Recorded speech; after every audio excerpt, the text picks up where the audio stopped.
Reloaded. There we go. All right, sweet. We're not frozen. We're not frozen. Yay! Okay, we got the show going. What a way to actually start this. Welcome in, Fatty Liver. Welcome in. What up, party people? What is up? We are here, folks, with Middeclass to my right and everything. This is Couch Potatoes, the podcast where we talk about TV, our favorite television shows, and we talk about the story, we analyze it, we just casually poke a little fun at it and everything as we go through this discussion. And tonight we have the wonderful mini class. I still got to get used to this. It's all reverse angled. Um, Hopefully, like, you guys like the couch potato background that I did. Like, the title somewhat animates. It was a last minute thing. We're doing this through what's it called, guest star, but I think they call it now stream together. That's what they call it. um I hope everyone is having a wonderful weekend as we record this. Also too, this is now like an actual live show, so I have the vods turned off, so it's like you gotta watch it live or you miss it, and then you gotta wait till YouTube to get it, and then that'll have its own premiere, I was gonna say, so like, this is a podcast though, yeah, so you will catch it. you will catch it and everything. But for our special guest host, Middeclass here, Midi, what can you tell the fine viewers about yourself to get us started? Um, I am the MIDI class, class of MIDI, '04. Um, I am just a person who likes this show and here to talk about it with Gothic. And All right, yeah, that's all I got. you're. That's all I got. I first met Midi through Eastbound TV. You guys are siblings, obviously. It He took is me my a brother. moment before I started realizing that. I was like, oh, it's like I think they're siblings, and it's like, Yeah. yeah. Yeah, I he's could tell that introduced me sibling to it. banter, like how people point out me and sis, and they're like, Mhm. "Are you and Wendy's siblings?" I was like, "No, we're fucking cousins twice removed." Yes, we're siblings. You could tell by the sarcasm and the sheer amount of violence towards a sibling, and then it's like we're perfectly Yeah. fine the next few minutes. So I definitely I used to feel be a lot more brutal on him, but a lot more brutal. Oh my god! Like you I know, kind of feel like you're when I was sometimes brutal on because East to begin with. he's I think 6 years older than me, so you know, when I was like an angsty teen. Oh, so you Yeah. were the fiery little sister that always gave big brother. Yeah. Big It's brother. the reverse around. I'm 4 years from my sister, and I drove her nuts like every little brother did and everything. And Mhm. half the damn time now, getting older, she gets back at me. So I kind of sucks how life just gets back at you. So hopefully East isn't scheming anything of like, yeah, I'm gonna get my sister back. No, he wouldn't hurt a fly. Oh, that's nice to See, hear and everything. Eastbound, Eastbound water Ooh, bottle. repping the merch. We love Repping the that. We love merch. it when sisters rep the merch. I really wish mine did. No, she's off Wow. at Baybrook with her daughter. I see how it is. How you doing, Alpha? Welcome in, folks. Welcome in, folks. Hey, The topic of Squiggly. today's show is Yellowjackets season one. Mitty had, for how long you've been trying to get me to watch this show? I know it I don't was. even remember. Yeah, you pitched a show to me. It's like, have you ever seen Yellow Jackets? I was like, no, and it's like it's on Paramount. You should check it. I tried, but it was locked behind the Showtime pay window. Fuck you, Showtime, for making me having to jump around hoops just to get through your pay window. Um, and then yeah, like we watched. I think we watched the majority of the series all together. I think it was the Mhm. last 15 minutes of the series. That's when it was like my internet shit on us for like the Yeah. rest of the day. And is this a show about wasps? Like Africanized honeybees are quite nasty, I've heard. No, no. So Yeah. Yellow Yes. Jackets is the name of a high school girls soccer team or football to the people who live outside the U.S. Um, and they pretty much crash into the woods, and they have to fend for themselves because they don't know when they're going to be, helped or found or anything. and they resort to cannibalism. So I like to look at it as like a female representation of Lord of the Flies. From what I've Mhm. seen so far, it definitely screams that, but you get like a little bit of the one sports team It's Lord of that the Yellowjackets. Yeah. Lord of the Yellowjackets. There you go. But there was that one sports team, I think in the 70s or the 60s, where their plane crashed in the Alps or the Andes and The everything, Andes, and yeah. they had to eat their dead teammates and anyone that was there just to live until help came on the way. So it's a bit of that mixed I in with a think that little was extra. influenced actually. Like Yeah, yeah, the creators of the show were heavily influenced by that. Yeah. and yeah, I'm pretty sure like they've done some. Thank you so much for alert, Ghost Girl. I'm pretty sure they've also done their homework on like how did some of these guys like live after going through that type of experience. Like I don't know too much about that experience because that was way past my time. So I was like, okay, like I'm just trying to think like the writers. It's like, what did they do? Like, were there actual books written about the surviving members? And because that's what it feels like. It feels like as much as we're learning about what these girls went through, we get like a really good representation of just like how do people suffer through trauma, especially trauma of that magnetism. Exactly. Yeah. And this show is a lot of trauma. It's a lot of trauma even before the big trauma even happens, because And just like coping with survival too and yes, how they um, cope. Yeah. and it's fun watching how they are as children, and you kind of learn a little bit of the survival survival aspects. God, I almost had a stroke. That stroke did not taste good.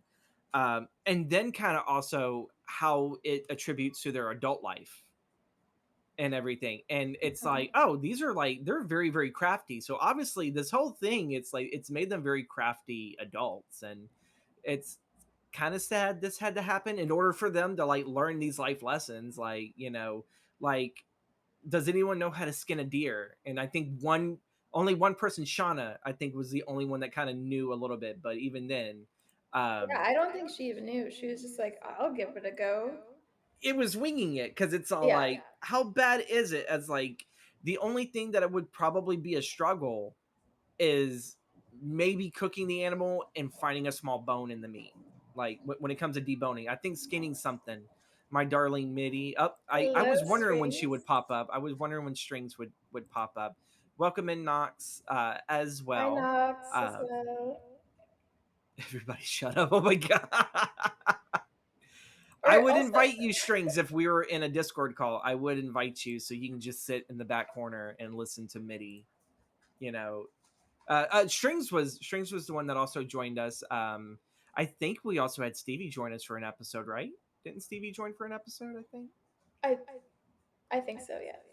Yeah. Squiddly So says there's Nightmare, an welcome in. echo. Is Is there?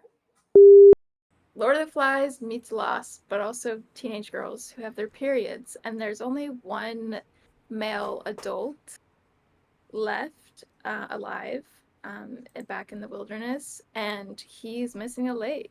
So even he is pretty much useless. So Well, the thing is yeah. the adults really have no say in in um in the whole retreat. And so are you 1/4? Wait, what? Wait, what are we talking about? We're talking about Yellowjackets, Hannes. Read the title. But Yeah, Hannes. even then, I'm saying that the name wrong. I cannot enunciate the name, so I do apologize and everything. But I'm pulling up the outline as we go through it. Read the title, Savage. I mean, I'm not even gonna Honest, apologize. Yellowjackets is a TV show Yeah, that goes into a past tense, the past where there was a plane crash and with a high school soccer slash football, depending where you're from, girls team gets plane crashes in the wilderness, thank you, thank you. and yeah, there you go. So there are so many different characters to Yes, soccer, as it's known elsewhere around, is football. Uh, there are so many different different characters. Like there's have to be like what about like 12 that I think we start out with the crash, if not more. I mean, technically, there's more that they just don't really ever get a spotlight because they're on their way to nationals. They Mm-hmm. won regionals and they're on their way to nationals. So the JV team is coming with them. They're except for like minus like one or two people of the girls, they're not really that important. Yeah, So they're just kind of there. They're not really like characters at all. yeah. They're more or less their cannon fodder for pretty much what the main cast will actually uh, Oh my be. God, it's Popog. Welcome in, Hello, Popog. Popog. Hello. Back when I was a kid, we couldn't afford a soccer ball, so we played with a rock. Kids fought over that one round rock. God, Jesus Christ.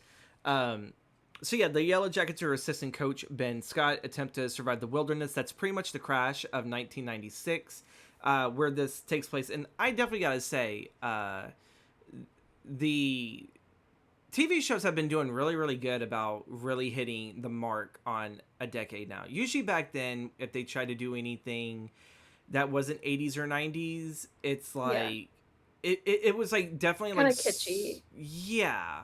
And I kind of felt like for shows like this and Stranger Things, they hit that mark um with just, like the music, the outfit, everything, the aesthetics and everything, to the point now that when you look at it, it's like, yeah, no, that was my childhood right there. Or yeah, I'm far more familiar with the whole thing is given Sopranos. Is it? Jesus Christ. You know what? That's actually a show I've never seen. I've never seen The Sopranos.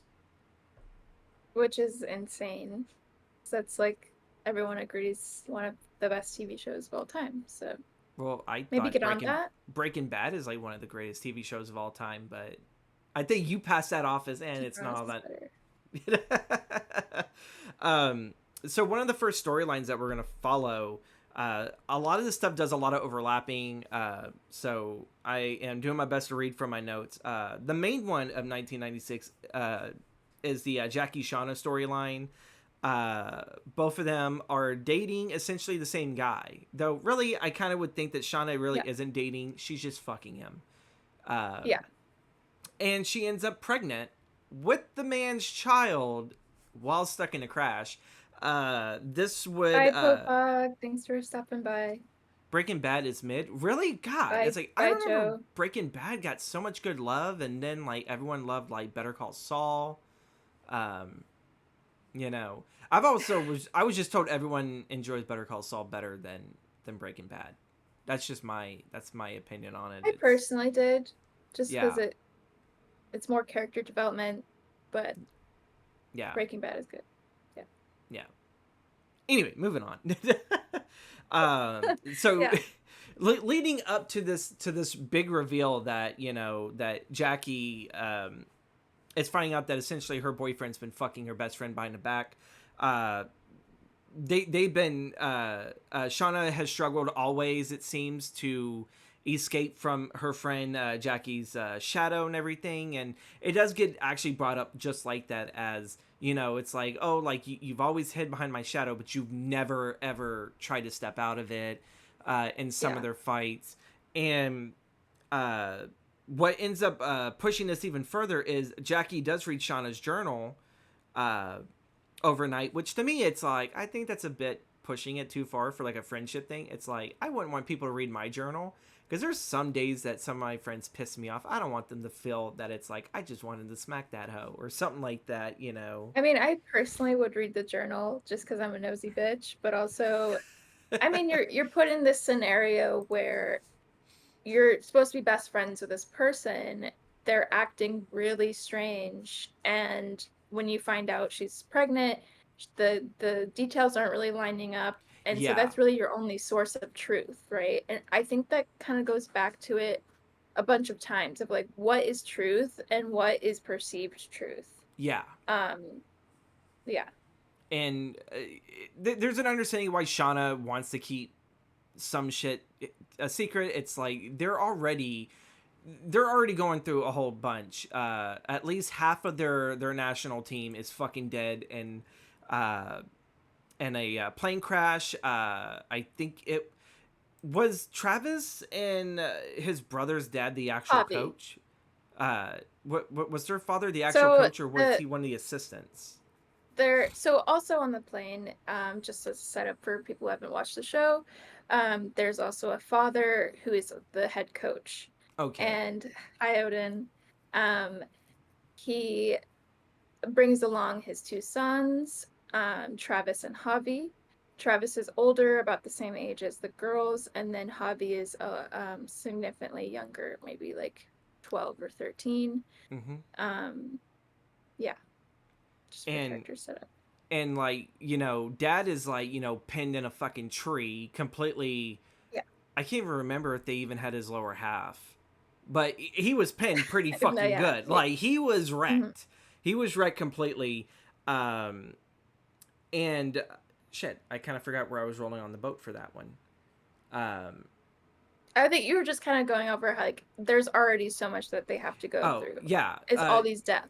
Yeah, There's all these deaths and everything. There's this take of leadership. Jackie, who has always kind of been that leader, definitely loses that, and I kind of feel a lot of that goes to Thaisa now. That Thaisa kind of takes control, and we get a view of that even before the crash, where she kind of has guided the team a little bit more, and it seems like it's very much a power struggle between um, Thaisa and and Jackie. Jackie. But then later we get another third party in here that just completely rips it all out. Um, but yeah, Jackie reads Shauna's journal, finds out she's been fucking Jeff behind her back. There is a point of no return into these two girls' relationship uh, after Doomcoming, since they all missed Homecoming, so they came up with Doomcoming. Uh, when Jackie sleeps with Travis to get back at Shauna and Nat. And the Yellowjackets are I written poisoned by shrooms, but they're more or less manipulated, more or less by the shrooms. Thank you, Knox, for the hydrate. And Shauna locks Jackie in a pantry while they try to go sacrifice Travis in a ritual. There's going to be an awful lot of jumping around, mostly because through the progression of each of these kind of like buddy and relationships, there's a lot that transpires within the first 10 episodes, with season 2 being 9, correct? Yes. So there's an awful lot to cover. So there will be a lot of drop off, and everything.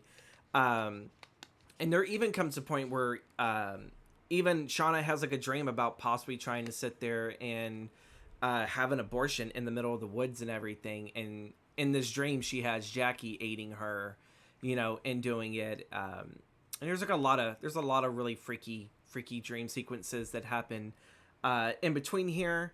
That kind of pretty much wraps up a little bit of Jackie and Shauna's storyline. I will talk about the actual ending of that storyline when we start talking about the season finale of that past. Because what ends up also happening past this point of no return is the conclusion of Shauna and Jackie. And I never sat there and thought I would love these two child actors so well. They did fucking amazing. All the Oh child yeah, actors did the whole great. cast. Yeah, We absolutely. we are definitely hitting a stride, I think, ever since the recent It remakes into film, where you've been getting some really great child acting, especially Hmm. when it comes to trauma this and trauma that. And it's like, yeah, I've not seen Yellowjackets after seeing Fallout and the main character. Oh, believe it or not, whenever I found out she was the main character of Fallout, it made me love the actress for Jack even more. I cannot think of her name at the moment, I love but her now. Yeah. yeah, she's gonna be, if she doesn't break out soon in film, I truly believe she will be a big television actress. She's gonna be one No, of those she's big great. names that people are gonna be like, I know her, maybe not from movies, but from TV, yes. She's definitely gonna be an in-house name. Moving on to the relationship between Thaisa, who is like the second party of leadership in the past. Her and Van's relationship. Is Van supposed to be short for Vanessa, if I remember correctly? I believe so. Okay, because I don't want to assume and make an ass out of myself. Um, but Thaisa and Van have this very secret relationship. It definitely gets shown a little bit more towards us when the crash is already happening. they kind of definitely keep it very much a minusculeness before the crash. Because when I saw it, I was like, oh, they're partners together. It's all like, well, I was like, it kind of does make sense. Is everyone's a little high strung and stressed, and you got to have that time to be together to kind of exude some stress, um, from obviously seeing your teammates and everyone all fucking strung up and everything, and we And haven't it's even gotten to also the high school in the 90s. So, I mean, being a gay couple at all, yeah, having to hide that and everything, and then feel like yourself, like you can't even be yourself even with the person that you are with, because it's like not only is it that people will judge us, but in the social circles that we are in high school, we could definitely get ostracized and feel like losing our position in quote unquote life, because it's high school and we all believe whatever cliques and groups that we all believed in. We sat there and thought that yeah. that was the be all end all. If I'm not a part of this group, I am a loser and will die a loser, whatever. um I could never belong in cliques. I'm sorry. I was a chameleon, but even then, I couldn't fake it long enough to the point I was like, "Fuck you, bitches! I'm out of here." Um, but we end up learning that Thaisa is a skeptic, while Van has become a believer in what will soon be Lottie's ascension to kind of. I truly believe. I think she will be like the head leader going into season 2, just from what's going on here. Lottie is another member of the team, for the soccer team, and yeah, after this one night, I believe it's in episode 3. That's when they do the Ouija board seance thing. In the same room Mhm. that these girls had found in this cabin, the owner had previously blown his head off, or attempted to. That they attempted to conjure the spirits, and no lie, I was expecting some Evil Dead camera angles. I was expecting, swishes in between the trees going right through. I think we did get a little bit of that as a bit of a homage, because Evil Dead was very popular in the late 80s going into the 90s. Um, Mhm. but there is this whole thing where Lottie gets possessed, and Van definitely kind of starts believing in a lot of this. Thaisa is like very much like, oh, this is bullshit, but I'll go for it. We're bored. It's, I need some form of entertainment. But in doing so, it's kind of put them on this path where it's like, well, where does the relationship go here? It's like, I don't believe in the supernatural. I don't believe in God and what all this. But yet, my partner that I love truly does actually believe that, oh, what we have here are signs and visions. And it definitely gets heightened when Van gets mauled by a wolf. And I legit Yeah. thought she died. And that's one of the things that propelled her beliefs, right? Because Lottie, and just to set up Lottie a little bit too, she's schizophrenic. She takes medication for it. Mm-hmm. Um, she runs out of that medication after, they only thought to be at nationals for a day, so she only had like a couple pills left, and so she runs out. And then she starts sort of seeing things.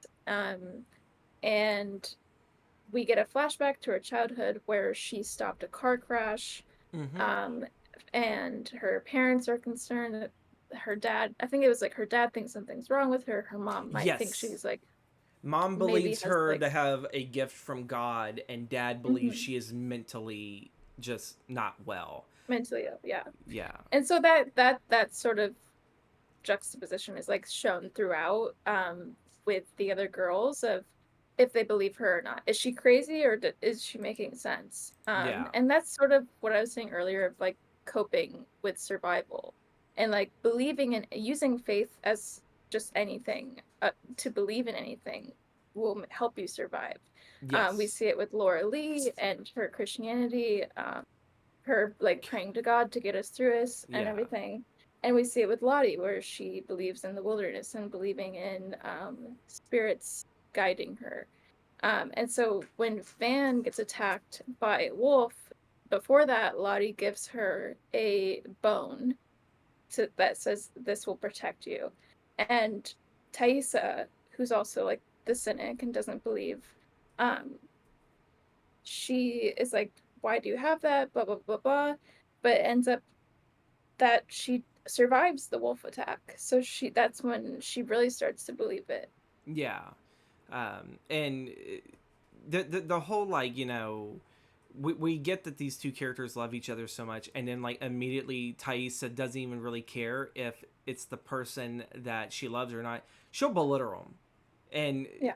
you kind of get a little bit of that too. Also, when they're adults, that she still belittles, their loved ones, and it's probably not nearly as strong as when they were as a kids, but it's a little bit more manipulative as the adult. Thank you for redeeming First Odin. Thank you. You're a real one. Welcome in, Stevie. Um, Hey, Stevie. and then yeah, after being mauled, but the one thing that did also scare me too was I legit thought Van died, and then they do like the whole Return of the Jedi post Darth Vader death, and I'm thinking because the way it looked, I was like, please don't tell me this fucking girl is going to be roasted. She already got mauled by a wolf. Don't like I can't And watch. even before that, she was when the plane initially crashed, she was trapped in the seat, and Jackie and Shauna were going to save her because it was about to blow, like fire was increasing and about to burn her, and they left her. So Yeah, she was been left for dead a couple times though. yeah, Yeah. it's those little small nuances through like the chaos and everything, and she's made note of it. She's made very very note of it of that and everything, and then we definitely get like we definitely get what I feel like in this romance of this series, and season 2 is going to give us more of that. uh Generally there is always in some type of romantic story there is boy wants girl, boy gets girl, loses girl, boy gets girl back. But this one, it's girl gets girl, girl loses girl, and then she gets her back. When they did Doom's Coming, Van was, I'm surprised by how quick she healed, because she healed pretty damn good. She was lucky post this wolf attack, because as bad as it got, like you could see her teeth. And so I constantly kept thinking she's not going to survive this. Like she's going to get an infection, she's going to die. A miracle in Doom's Coming, which is that's like the penultimate episode, right? That's episode 9.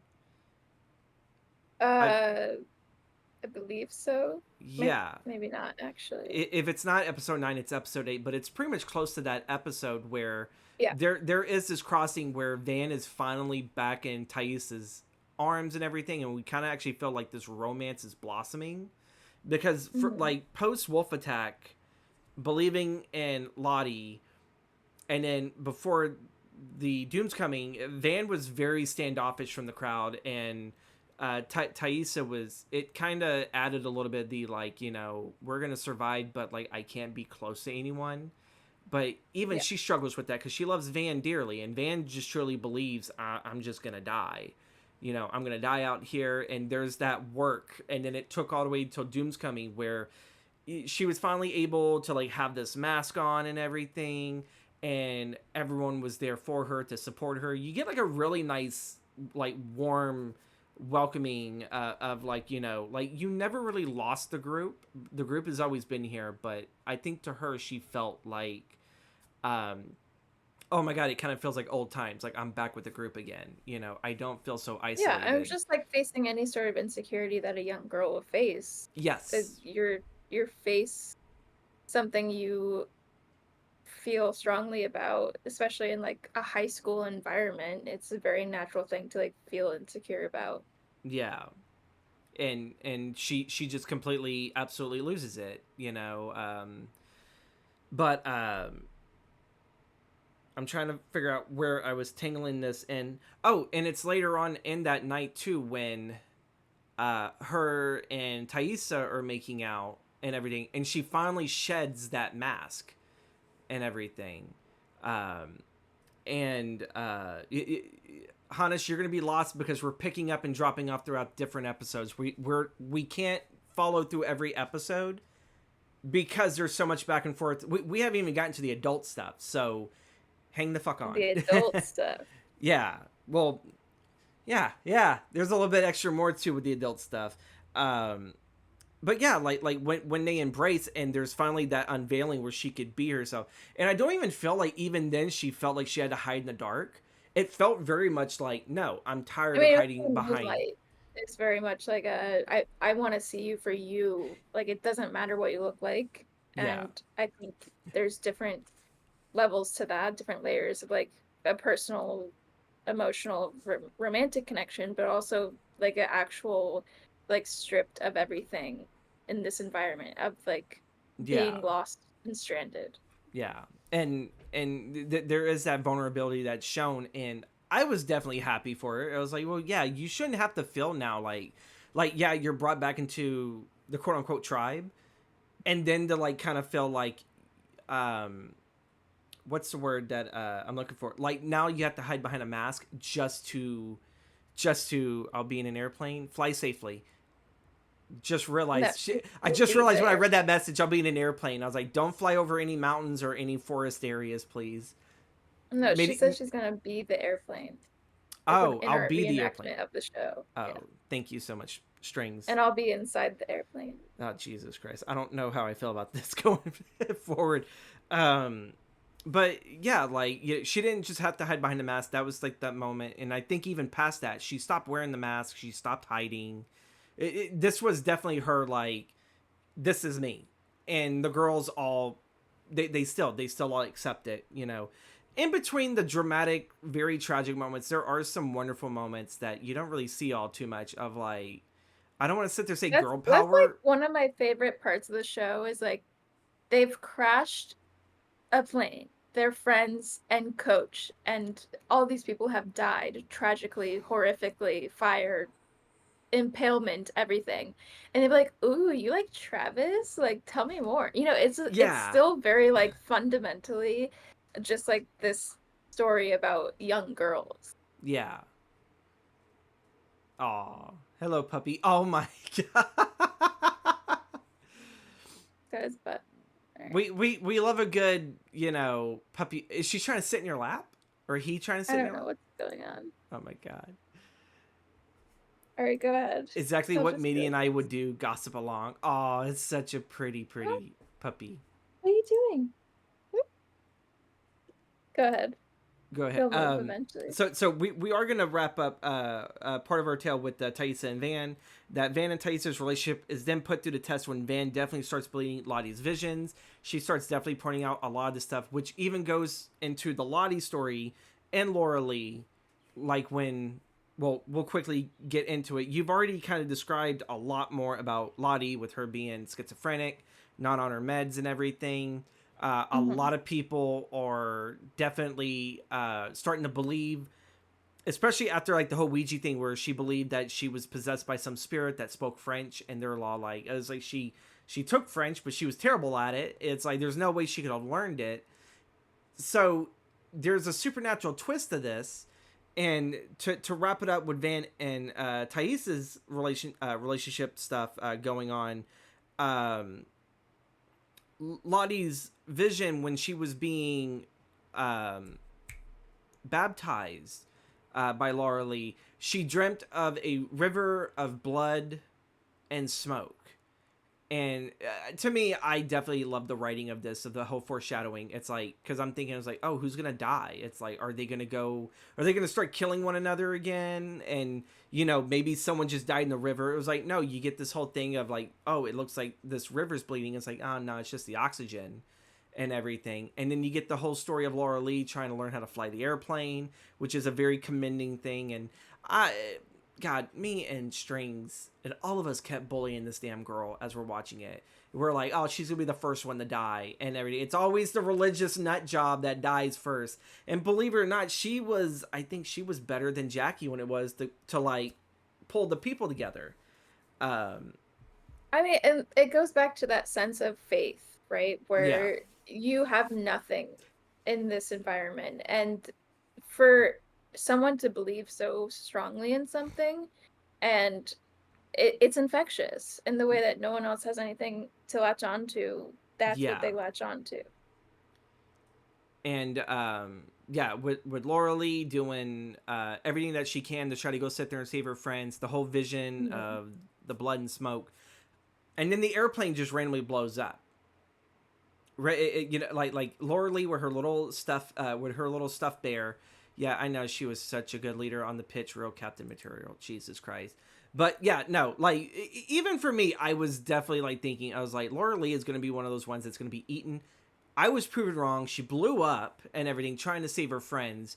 And then you get like this whole like revelation that even Lottie was thinking River of Blood. It was what they saw earlier, which In the smoke.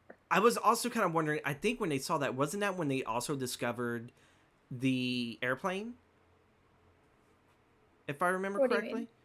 But the river that they were claiming that maybe it was iron that was in it, that and it gave that water that color. And then wasn't it the same episode too where they first discovered the plane, and then Laura Lee was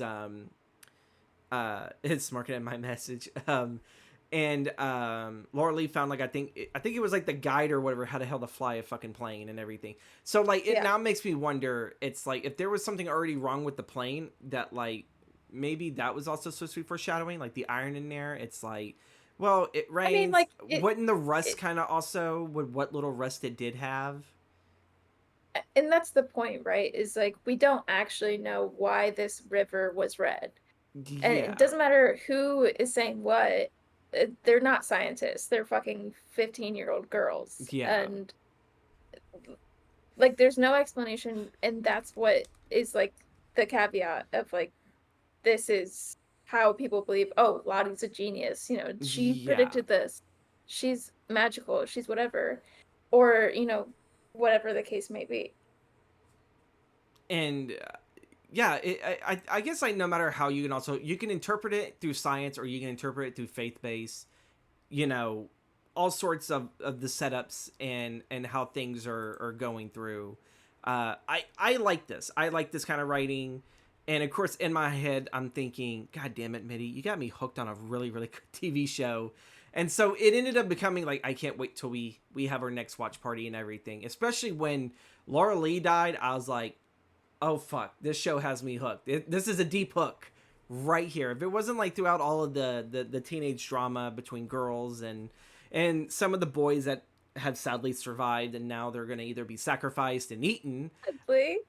you know, um, there's at least like one boy in there I fucking feel complete sorry for, and that's is it Javi? Yeah. And that before we move on to the adult timeline, Uh huh. Javi goes missing during Yeah. Doomcoming. And by the end of it, they still haven't found him. So Javi is not only like alone out there just as like a young boy, and his brother is kind of like a hey, back off, like stop annoying me kind of relationship. He's lost in the woods. Yeah. And of course, him being coddled by Shauna, who he actually cared for and Mhm. everything. And I kind of almost thought that he had like a little bit of a crush on her too. And then to have her high on shrooms, her eyes looking nearly black, with a fucking butcher knife, and tells him, "You should She's run." like, run. Yeah, run. And like, I'm like, oh my god, because the first thing I was thinking, because they hallucinated thinking that Travis was a deer, and that Lottie was promising them Yep. that they would get meat. That they would get both intentional and not intentional.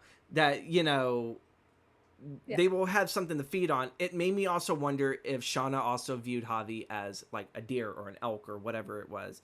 Um, and what was it? Shit, yeah, we introduced that. That was all on Doom's Coming. A lot of shit happens on Doom's Coming. Like I kind of felt like maybe I should have just did like a whole cover on that one episode because it's a very important episode. Mhm. Um, but yeah, Laura Lee dies. Lottie begins, to me, taking the reins of the Yellowjackets. So this is like where that third leadership kind of comes in, because at first the camp seems split between Jackie and Thaisa. It's the, hey, you either stay here or you stay here and wait for help to come, which fucking thank you, Misty, to that. We'll get to that later. Um, Mhm. we wait here for help and everything, or do as Thaisa Sato said, try to find a road, try to find something, there has to be some form of civilization here. If not a road, then maybe another cabin that maybe someone else is here and that they could possibly help. And then that could have a dual thing too, because you don't know if you're dealing with fucking mutants like the wrong turn. You could just be dealing with hillbillies in there that are like, ding ding ding ding ding ding, and Yeah. That could be a good thing or a bad thing. They could either help you or they could help themselves. Um, and with them being girls, I think now at this point through season one, it's like, oh, well, I wouldn't fuck with these girls after quite a bit. Give them some shrooms and they're very much unstoppable. Uh, Yeah, I mean, and deprived of so many things, food, sleep, um, the outer world and everything. Yeah, and one of the big things that Lottie does outside of hunting Travis during Doom's Coming, that she did. This is like the day after Doom's Coming, where they're kind of riding off that rave of all that adrenaline and the shrooms and everything, is that a fucking bear showed up, which I was waiting for this because they were dealing with their periods and they're like bloody soldiers on the right, in the pot, and it's like, oh my god, it's like for one, I love that they got quickly organized and everything for us because I'm like, oh, what happens when that time comes? Like, what the fuck are they gonna do? It's like, are they just gonna use like leaves or whatever? But this bear comes up, and Lottie had already taken the knife from Shauna, uh, or no, I think she took it from Jackie because I think Jackie took it from Shauna. Well, hiding that knife, and she goes and she fucking kills a bear, just like that. Which to me, it's like, okay, look, I've seen The Revenant, and even I think if a grown man would have stabbed this fucker, I think Lottie would have gotten her ass wrecked. But Well, this she, is exactly what locks in Lottie as this sort of like savior yeah, because she had been promising everybody there will be food soon, there will be food soon.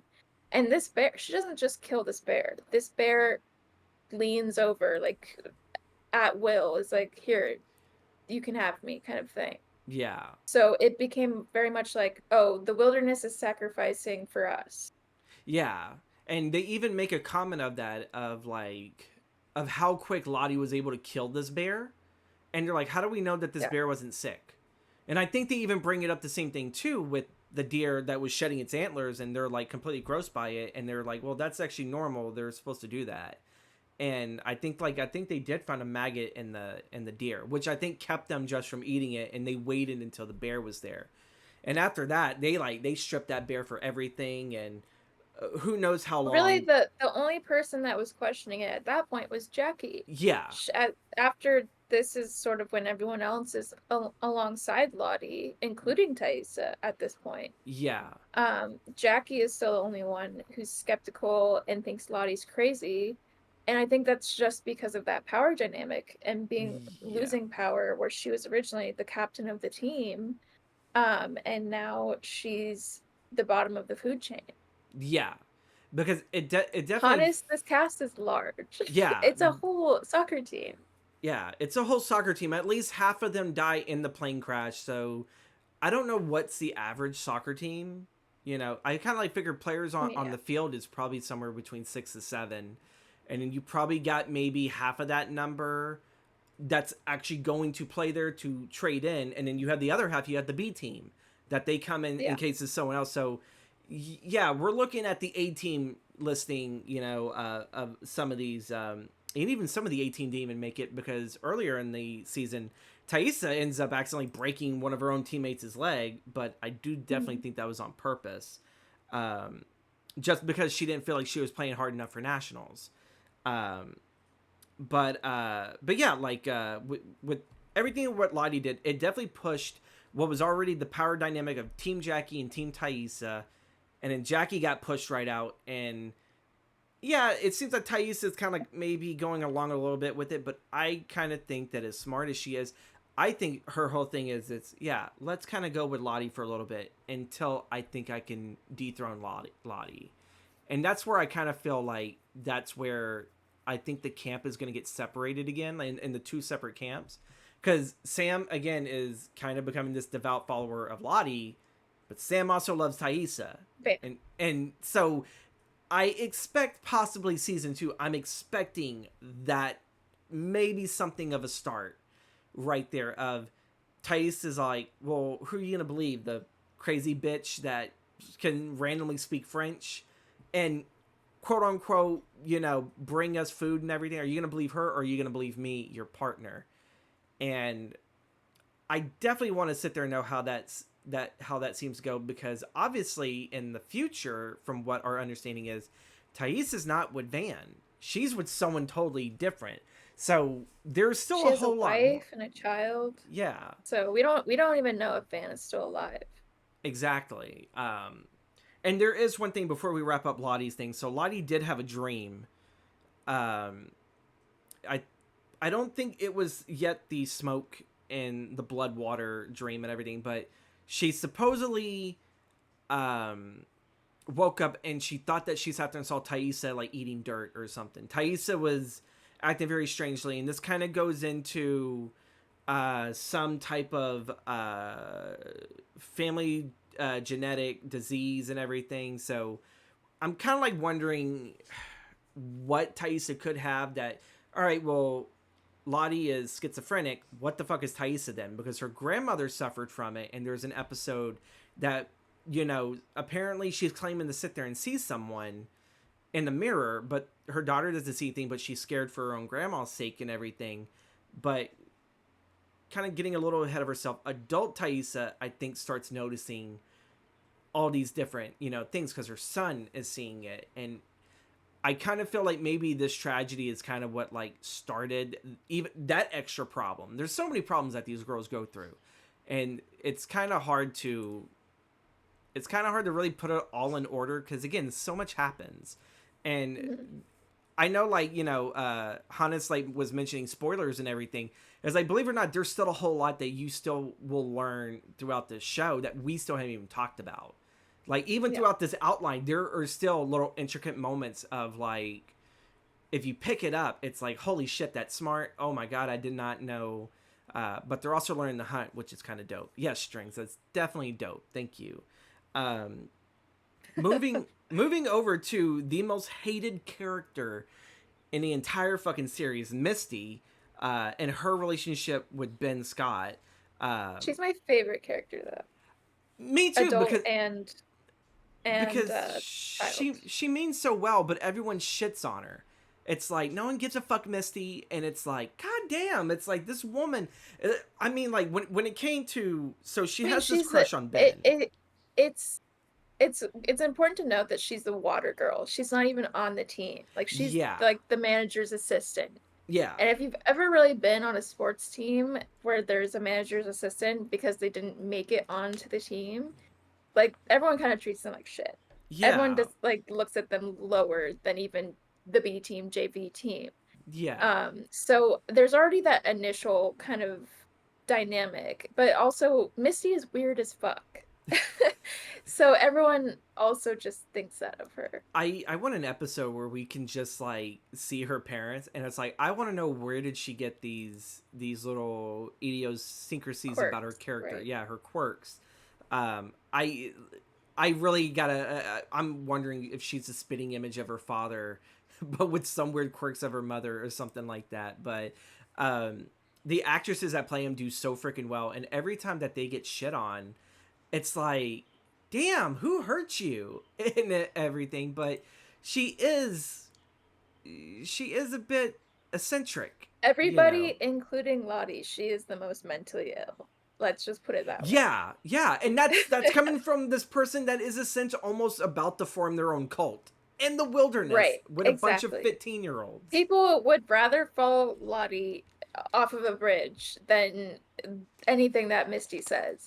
And even then, because ever since they've been out here, she's like a verified, she knows CPR, like she took a class on intro to medical everything like that. So she knows how to wrap a leg and everything like this. She's starting to become like this caretaker, but still people don't take her seriously Yeah, because she says weird stuff and she does crazy shit.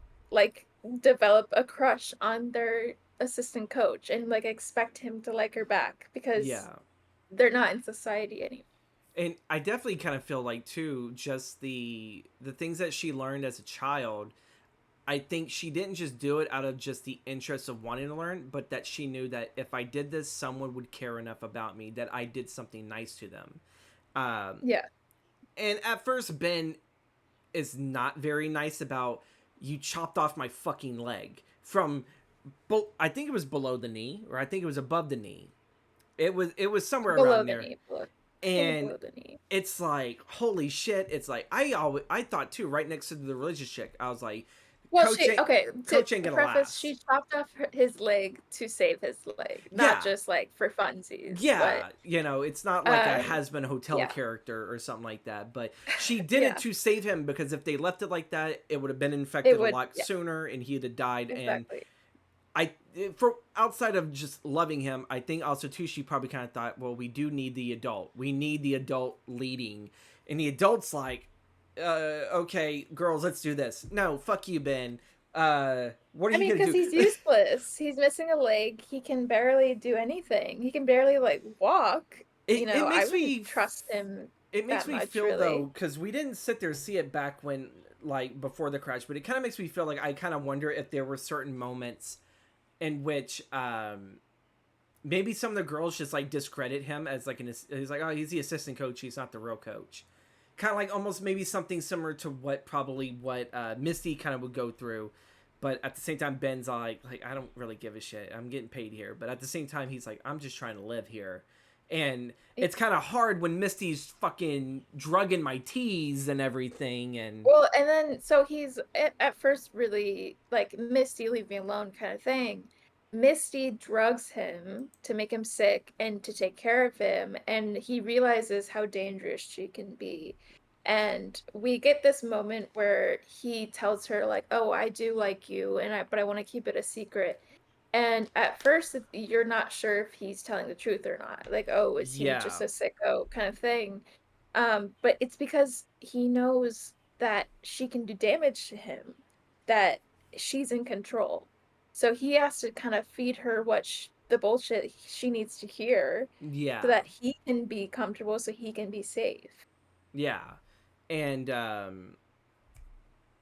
the whole, like, like I don't know if it's true or not, but Ben does at least sit there and come out whenever he talks to Nat that it's like, I do have a boyfriend.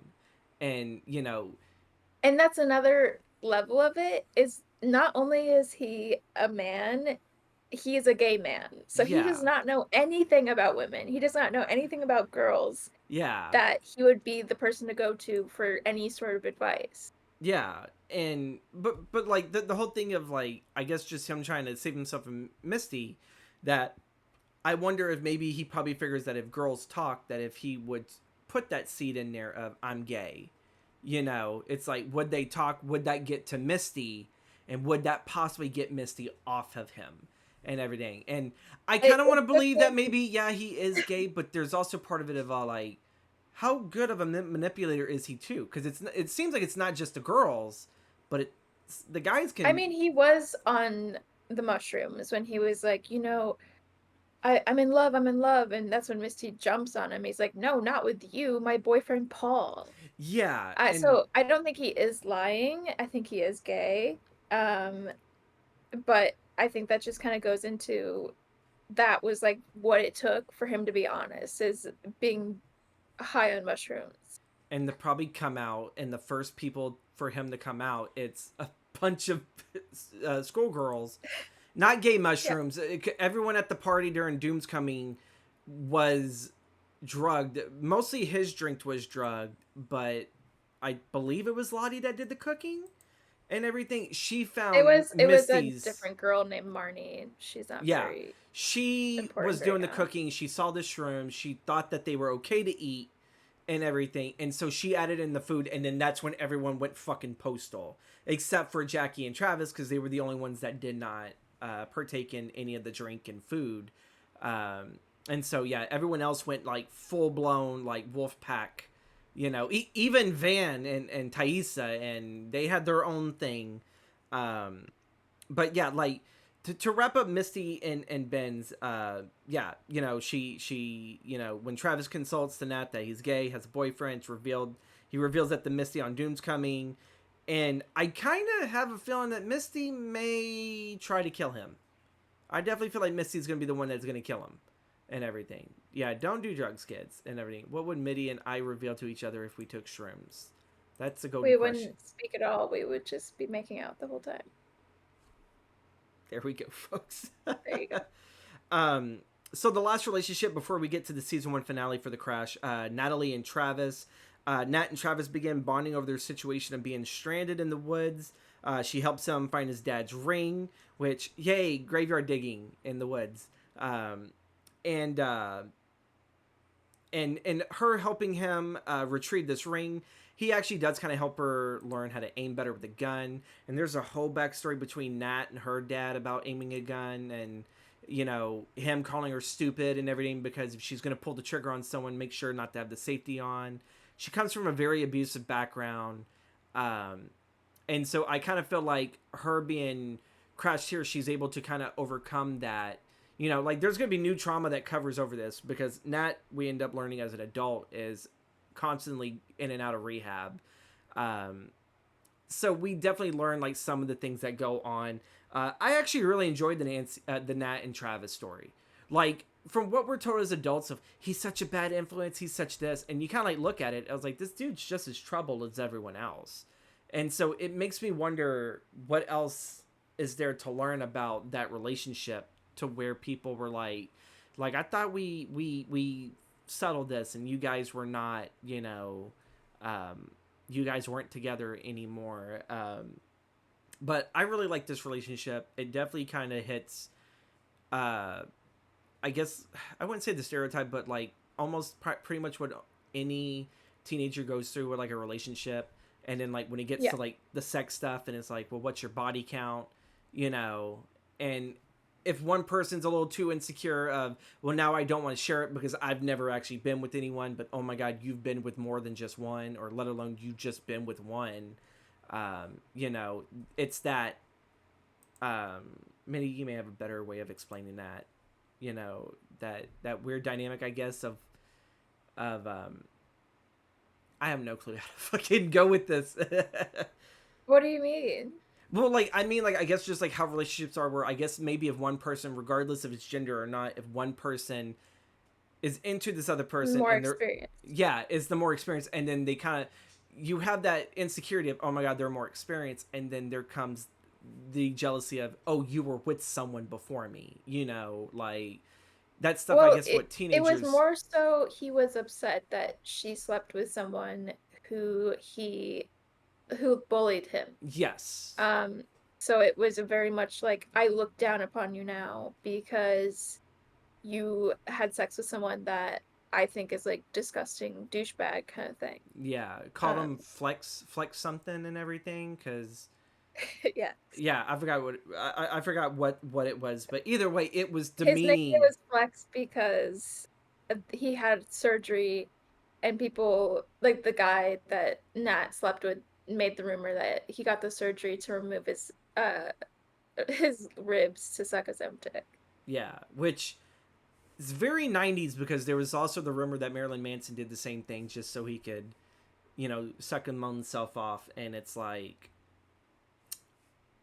oh, okay, it's like that's a very weird rumor to sit there and spread around school, but yeah, there you go. It caters a little bit more to the 90s, because that was like a big 90s rumor. um Ayo, thank you, strings, for the Ayo. I was looking for that. Um, their relationship, of course, goes through the first threshold guardian, where Travis struggles with being a virgin. Nat slept with two guys, one being the bully. So Travis, in response, decides to sleep with Jackie on Doom's coming.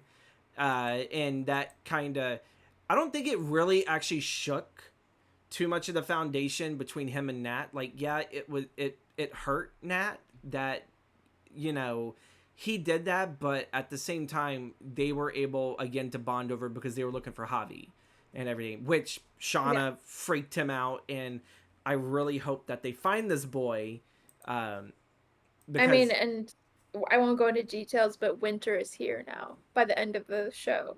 yeah, because they were And already talking about that, and yeah, um, so he's out there and it's snowing and it's winter. So whether or not he's still alive, whether or not they can find him, exactly, Hannes. Winter is coming, and they say that in a British accent. So kind of ripping off Game of Thrones. yeah, even though that didn't even exist at the time, not even the book.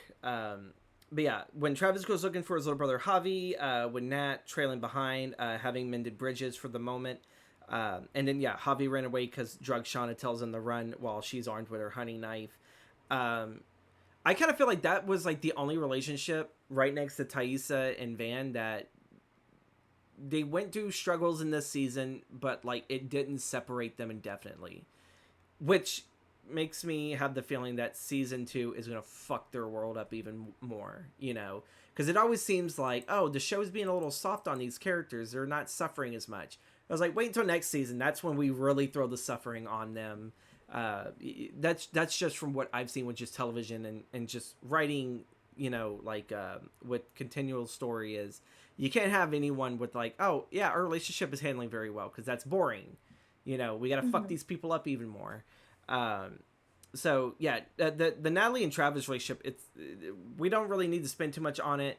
They enjoy their time. They make out when they're supposed to be hunting. They're definitely the pack's hunting crew because they're the only two people that know how to shoot a gun with the least amount of wasting of bullets and everything. It definitely makes Nat feel after being bullied by I think both Thaisa and Jackie that she's kind of looked at as just someone that gives up on everything. And this is kind of the one thing she does not give up on is at least trying to provide for the tribe of hey, I am, I can sit there and do this, but at the same time too I'm getting a little bit of a side piece while hunting. um but the season 1 finale for 1996 is uh when Jackie is trying to put her foot down over the whole thing with Lottie and everything, that essentially Shauna and all of them exile her to outside the cabin. She has this dream that apparently they brought her back and they were all embracing her and they love her and that they apologize for what they did to her. Um, and I think Laura Lee was there and he sat there and said that, something along the lines of it'll pass, like it won't hurt or something. And you kind of Mhm. like wonder what does that meaning entail for this dream. And then you realize because winter's coming, Jackie has frozen to death. I was not expecting that. I was expecting at least her for another season. You know, Yeah. what were your thoughts on that revelation? I mean, we'll get into the adult timeline, but throughout the whole adult timeline, you're constantly reminded that Jackie died. So it wasn't exactly a shock that she died, but the way and how early, 'cause she was like one of the first outside Yeah, of, the actual plane crash. Um, that was surprising, but it ultimately was kind of sealed her own fate because she was the one who was like, "I'm gonna sleep outside, like, screw you guys." yeah. So, yeah. Well, it also makes me wonder because at the beginning of the season, you do get this scene where it's the charm that Jackie gave Shauna, and this is supposed to kind of show just where the tribe had been during winter because it starts at winter with this scene before, and then we go back a little bit further to just where it all begins. And in the way how the season ends, it's right when like the snow's hitting, we're getting the first few inches of the snow. So who the fuck was the one that got strung up wearing that and got their throat cut and they were getting ready to eat Yeah, them? Who of the group, could that have been? Because to me, I'm right. thinking, I'm looking at all the girls, I'm paying attention to their hair and everything, and when you see that, it's like, well, it can't be Shauna because Shauna's the adult in the future. So who the Right. fuck had this? So I'm like thinking, I was like, well, wait, did Jackie just change her identity? Did Shauna die? And did Jackie just assume this identity of Shauna? Or, you know, so there is still that question of even at the beginning of the season, you know, who is this Yeah. person that gets strung up? Who of the team is wearing this locket that seems very much important? For all we know, it could be like another, I don't know, maybe another airplane crashed and another member of the team could have taken that from Shauna, or there's still so many questions of that. But also, too, Lottie, this is why I sit there say starting a cult, because also, too, at the end of this, the bear that was killed by Lottie, we go back to it. Lottie, Van, and Misty have left the bear as tribute to this kind of a throne ish piece of tree. It's a stump and everything that looks like it could be a throne, and they left the heart there as like their ritualistic sacrifice of here, take this back spirits and everything. Thank you for the food you have offered us. And I'm like, what the fuck? So it's kind of already feeling a little bit of Jim Jones. Everyone's drinking the Kool-Aid here. And I think like they already had masks going. I don't think they were boned yet, but I think they already had masks on or something like that, if I remember correctly. It's been about a week or two almost since we wrapped up watching this season. I think so, actually, yeah.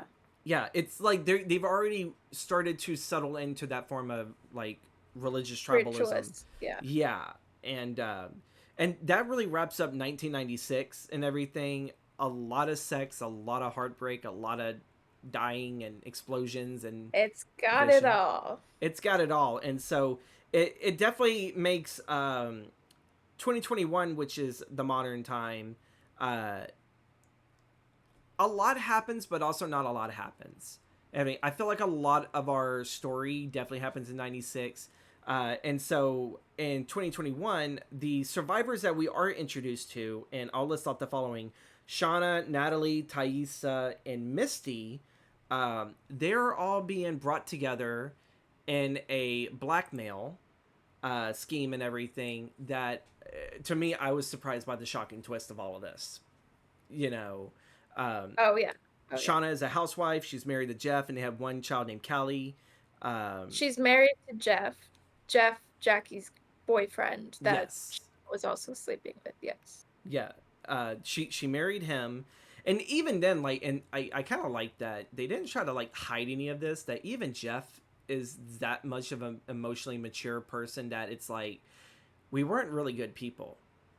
We hurt Jackie and everything, Yeah. and um, it's like I don't know. I kind of like would figured probably from like a guy like that, it would have been like, oh, I never really loved her. I always loved you or something. No, he's very much owes up to it of like, yeah, no, we fucked her over pretty badly, but we try to do our best to live the best that we can because Jackie died out there. So we kind of do almost every day to live for her in a sense. And they go, I don't think I have this listed here, but later in the season, they end up like going to Jackie's parents' place where they constantly have like a breakfast or a brunch for her birthday, and Hmm. that gets pretty painful. But that's also too when we kind of start seeing Shauna take a little bit more, kind of like in the past where she starts getting that backbone back again. Yeah, she's Yeah. gaining that spine. Shauna's story here starts with a fender bender where in she ends up hitting Adam Martin, which that's your favorite character, right? Adam Martin. Or I think it's just No. the actor. Is it the actor or something like that? What? Is that a joke?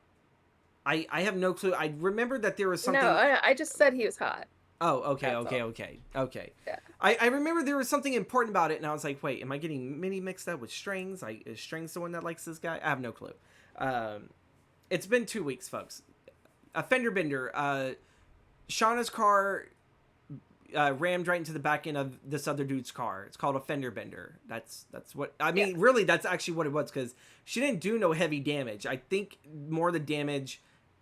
Me and Mitty are one. Thank you with that poetic insightfulness, Strings. I love you so much, Strings. But yeah, it's just a fender bender. It's like they barely bump into each other, but they exchange whatever insurance and everything. But this ends up becoming the affair with Adam. Um, and she only does this because her and Jeff have been struggling in their relationships with sex and everything. It's that point in most relationships where it's like, oh, is this meant to be? How are we going to And fix Jeff this? hits her with the, oh, I gotta stay late at the office. Very intentional, Inventory. showing us of like, okay, Jeff is having an affair. Yes.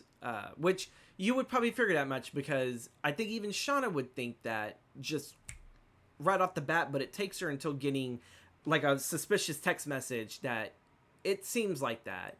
And yeah, like Shauna ends up enjoying this new thrill of her life. She gets to fuck around anytime she wants, and it even gets very close to home whenever they come back and they screw. Were they screwing in her daughter's bedroom? No, no. Okay, so was it the her and her husband? Yes. It's been a while. It's been a while and everything, but yeah, like they screw around and everything, and she can't believe that she let him sleep overnight. fucking Jeff comes She home. she's He's she's acting like a teenager yeah, because she never got that. yeah. That was all stripped away because of the crash, and so I think like what she's supposed to be like in her 30s, 40s. Shauna? I think Shauna, so. Yeah. I think yeah. So it's more or less it's trying to relive that moment of like I guess this is what child actors kind of go through when they don't have a childhood. They're like sooner or later in their adulthood they try to relive that life that was taken away from them. Um, Yeah. Not saying they're saying that most streamers, maybe their childhood was taken away, and so now they're reliving it all through streaming. Um, but yeah, Shauna's enjoying it despite the consequences. But she also gets dragged into Yellowjacket business when all of a sudden they start getting like these text messages of, "I know what you Well, did." first they get the postcards with Yes, the symbol from the woods. There was a symbol that was etched on the trees at the cabin that they were staying at.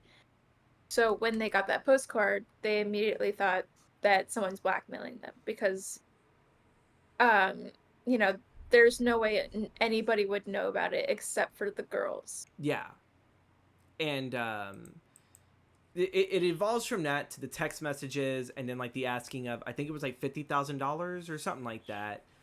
Um, Yes. it, it it was not a whole lot. Like it's like wow, really like 50,000. That's I not. mean, $50,000. Come on. I guess maybe in this economy, yes, that's a whole lot now and everything. But usually in most like movies or TV, they try to aim a little bit close to the $1 billion range. But I think also too, we're looking at housewives and they're Yeah, not I rich mean, they're people. not gonna. They're Yeah, victims. They're exactly. victims that are just trying to struggle through. Um, Shauna ends up slowly believing through all these blackmails, which we'll kind of get in between all this with her and Natalie, because I feel like Natalie has more of a stronger connection with this because of her hunt along with Misty, which I love them as an adult. That pairing, they're like a really Yeah, really fun duo. Um, yeah. but Shauna believes Adam's responsible, mostly due to the glitter that she sat there and she finds in the carpet, thinking it is correlated to Adam. And she goes over to his place and she kills him out of a crime of passion, as what Jeff tries to tell her. It was a crime of passion, and it was not really a crime of passion. She just kind of sat there and thought that since she found the book about the Yellow Jackets in Adam's apartment, that she Hmm. kept constantly thinking, oh, you pretty much did background work and you thought that you could sit there and fuck with us. And it's not. Like, Adam, we find out, is actually a decent human being, even though, yeah, he is fucking around with a married woman. Um, he is a decent human being and he only wanted to try to get to know her more. So that's why he did what he did, bought the book so he can try to learn. Um, and yeah, Shauna kills him and she confronts the Jeff with it. Jeff sat there and says that he's the blackmailer and that he was the one that took the book. And, it So, kind what of. did you think of that twist? Did you see that coming at all?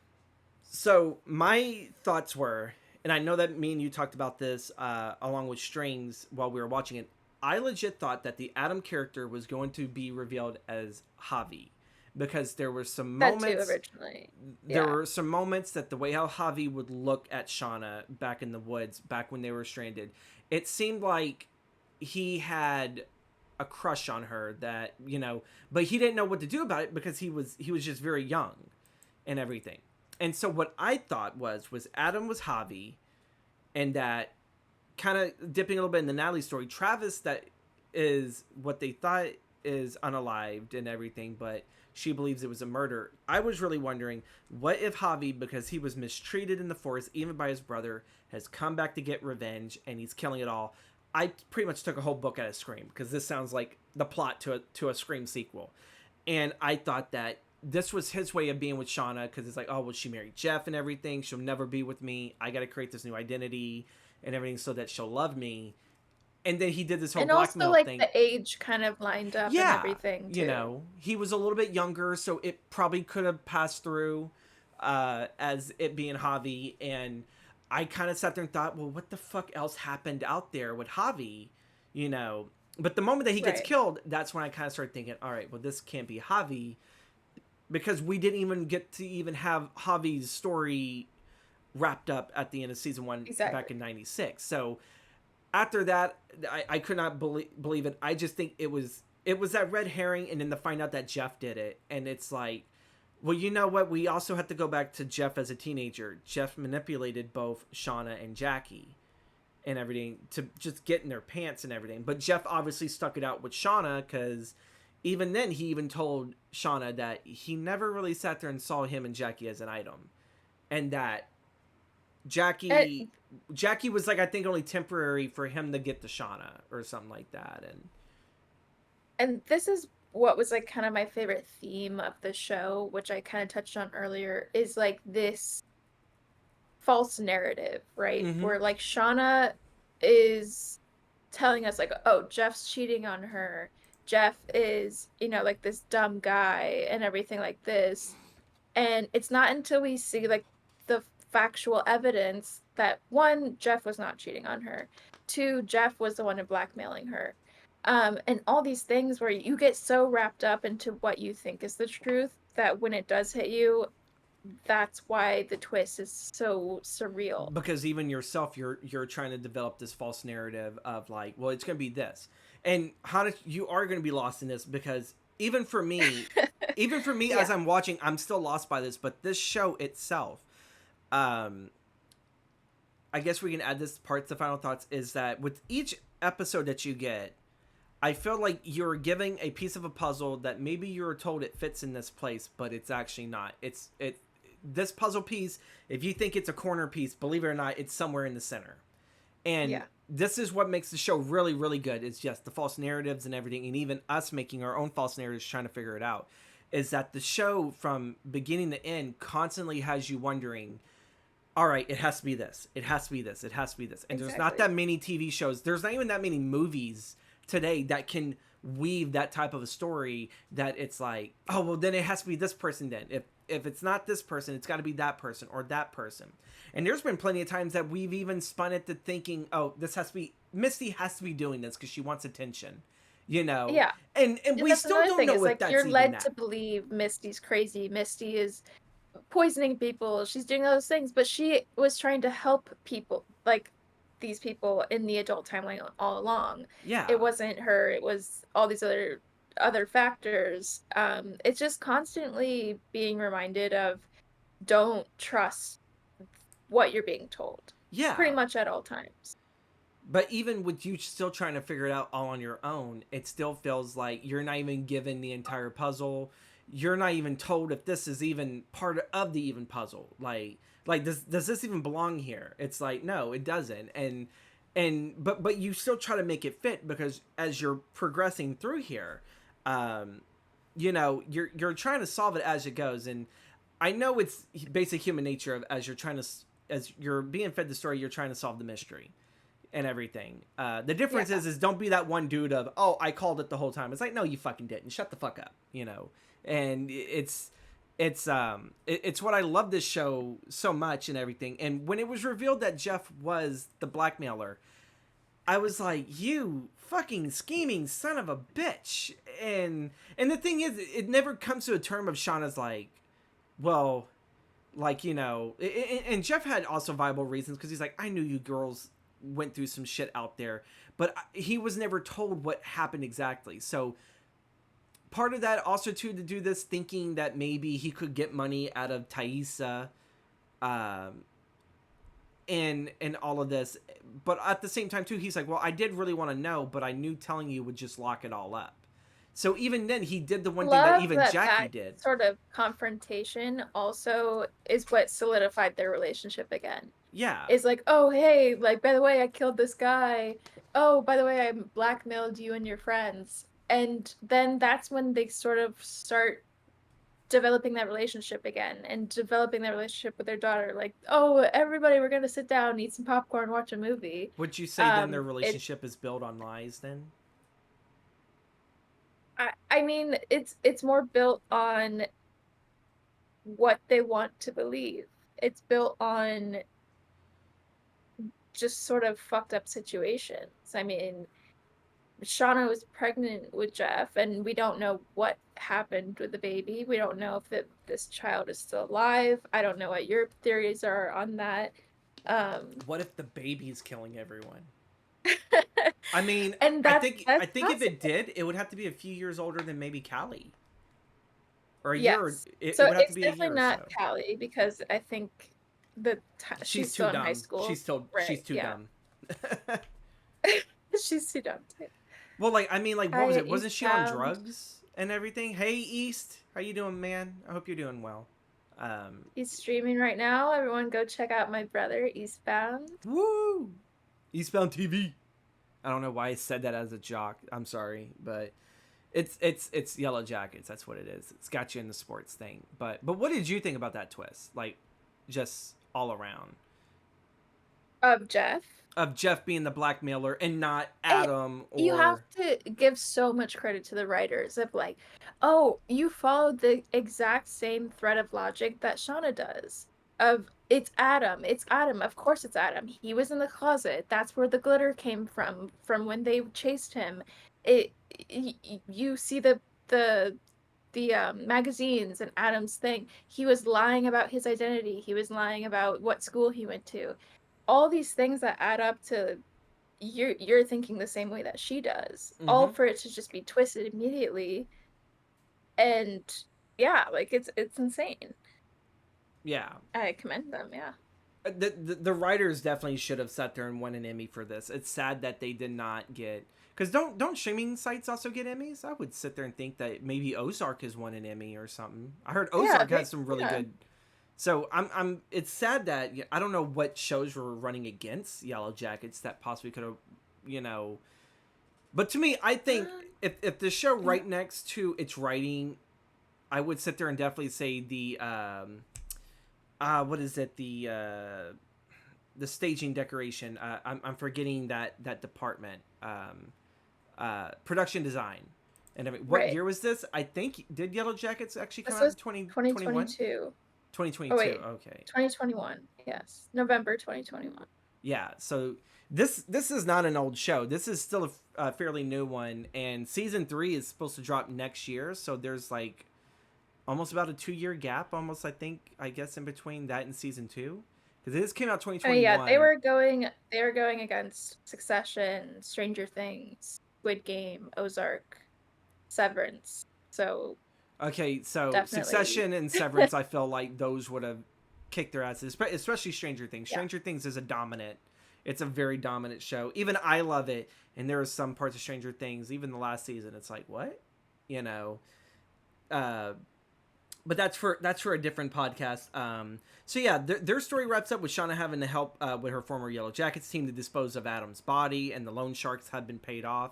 That woman that before it kickstarted the entire affair, the woman that Shauna sees Jeff with, thinking you're fucking her. It's like, no, she's with the loan sharks, and I'm like, why Mhm. isn't he fired this bitch? it's like it's like I would think right after paying them off, it's like, all right, you're fired. Get the fuck out of my office. You know, I'm gonna go look for someone else. Um, and at least then that would have removed the entire loan shark thing, unless like they have something against them, and it's like, well, it's like, you did do this, and I don't know, they could have had something. But one of my favorite storylines, and part of it I guess marries off to Misty's, is Natalie. Natalie in the modern day, she's returned to her hometown from Shout out rehab. to Juliet fucking Lewis. That's She's all. fucking hot. I swear to She's God. hot. She's amazing. Strange saw The me way that drool over she her in just fishnets. It's fucking. yeah, yeah. For one, I grew up with her father's work. I saw him in the 1979 Salem's Lot TV series, and to me, every time that I read the book, I see her father in that iconic scene where he's in the teacher's house and everything, and it's just the way how he acted around it, and it's like, holy shit, this damn dude has something. And it's kind of sad that I guess he didn't become a big movie sensation compared to his daughter, because he had like the Yeah. fucking chops. He had it all, and he even did this the Every Which Way But Loose and Every Which Way You Can. I Mhm. enjoyed watching those movies, and at the same time, Juliette Lewis was one of my childhood crushes. So it took me until years later to find out that was his daughter, and I was like, I loved her, and From Dusk Till Dawn, and Natural Born Killers. And then I kind of started Yeah. noticing I think I told Strings this too, that seeing her as Natalie, it's like, I think I have a thing for women that could potentially kill me. I think that's the kind of woman I'm into. Honestly, same. And I think strings could take me. That's Oh why I my love her. god. Oh my god. Strings is blushing right now, I bet, and everything. But yeah, Natalie returns home. She tries to reach out to Travis, but even with her and Misty going to Travis's place, they get arrested. She gets bailed out. There's another character that Nat is friends with as a child. I think his name is Kevin, right? Yeah, I think it's Kevin. Yes. Okay. Find out he's the cop. He was able to get them out of prison. Um, but Nat does not let this stop him. She presses on even forward to try to find Travis and everything because she believes with these postcards and everything that maybe Travis either has something to do with it or maybe Travis may know. Maybe Travis received one. And I cannot recall if Travis actually did receive one. I don't remember that when they were doing the breaking and entering, if they checked his mail and if he received the postcard maybe from Jeff.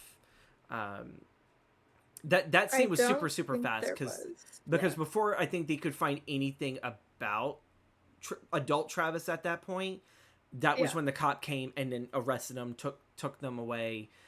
Kevin obviously has a thing for her and everything, and it's funny how it's like this weird goth kid and how he like glows up, and it's like, and he's like, Oh, oh, I he still love glows you, up all right. yeah, He's and sexy. it's one of my favorite relationships too in this Oh, for series as the sure. adult because it's like it's the guy who never got the girl he was in love with even though the girl is a fucking And complete he is mess. so just mentally stable, Yeah, and he knows exactly what to say, and he's like just so kind and knows her, right? Because like yeah, they were best friends. So he knows her deep down. he was Um, willing to wait and help her and let her yeah. heal while she completely shitted on him and treated him like garbage.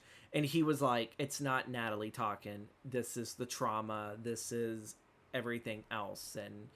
And even she sees that finally, throughout this. And it's kind of sad Mhm. that, that does not, as far as I know, it doesn't get continued. But Natalie learns that Travis supposedly had offed himself, but she does believe that Travis would never have done that. She believes it's a murder. And obviously, this is where Misty comes into a big favor because Misty's a part of like some at home fucking detective agency. Like they Like solve a Citizens Detective kind of thing. yeah, and that her and a bunch of people online, which like this could also add to like the social media thing of like the Netflix documentary series that talk about, oh, there are these people that look at these cold case files that were never solved and they were able to Exactly. solve it. It's that sort of, yeah. So as much as the show that takes place in 1996 references a lot of 90s stuff, the modern day represents so much of the culture of just like the people that love the true crime podcast. So I definitely think if you're into true crime podcasts, oh, this is definitely a show for you because they even cater to that audience. um, and I love it. But And I will just say in season two, they very much go into that much oh, more. really? And it's amazing. Yeah. But before I, without saying any spoilers, do you meet the people that Natalie worked with that solve? Like, do they actually You mean physically Misty? Misty? There you go. That's what I meant. Misty and everything. Like, do There I don't know if you've seen the cast at all for mm-mm. season two. I think you've I listened to what you Scepter said. Stayed off Wikipedia. That's what I did. there is a person who gets involved. He's one of my favorite actors, Mm-hmm. and he's amazing in it. And I think he's sort of here to stay as like a mainstay character in Oh, the adult timeline.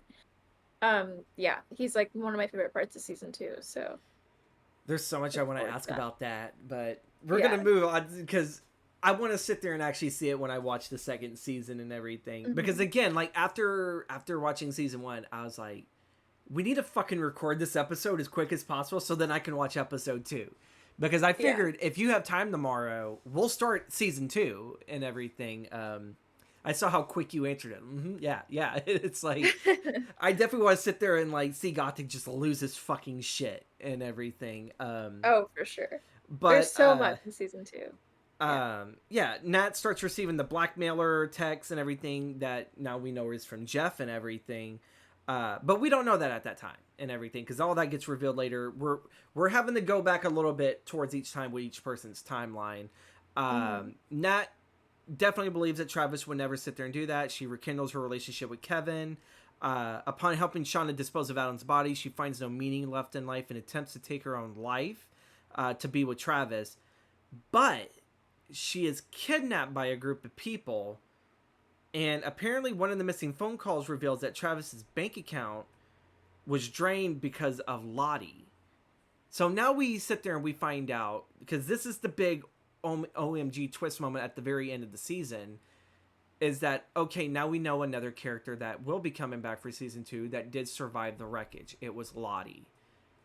And as Yeah. well as those people dress like those stereotypical, like those people that go to the Like church and cult they wear the members, yeah. white like ceremonial robe and they all meditate and they do, Yeah. but like very cult like statics. Like, I have a feeling they're definitely gonna prey a lot on Jim Jones stuff. Like that one's easy. Maybe do a little bit of a Branch Davidian from Waco, Texas. I don't really. Interesting. Yeah, like I feel like that's what they're just gonna borrow from and just kind of try to throw in the pool. Because I feel like anytime uh, TV or film does a cult, they tend to mimic a lot of Jim Jones, and not many people are that ballsy enough to do Waco because Waco was pretty fucked up. Um, but I felt so freaking bad. I did not want to lose Natalie this season when everything was finally done and she took care of everything, and then she's still carrying around that same fucking hunting rifle. She puts it in her mouth, and then just Bam. as she's about to pull the trigger, um, she gets swept away by a bunch of people in purple.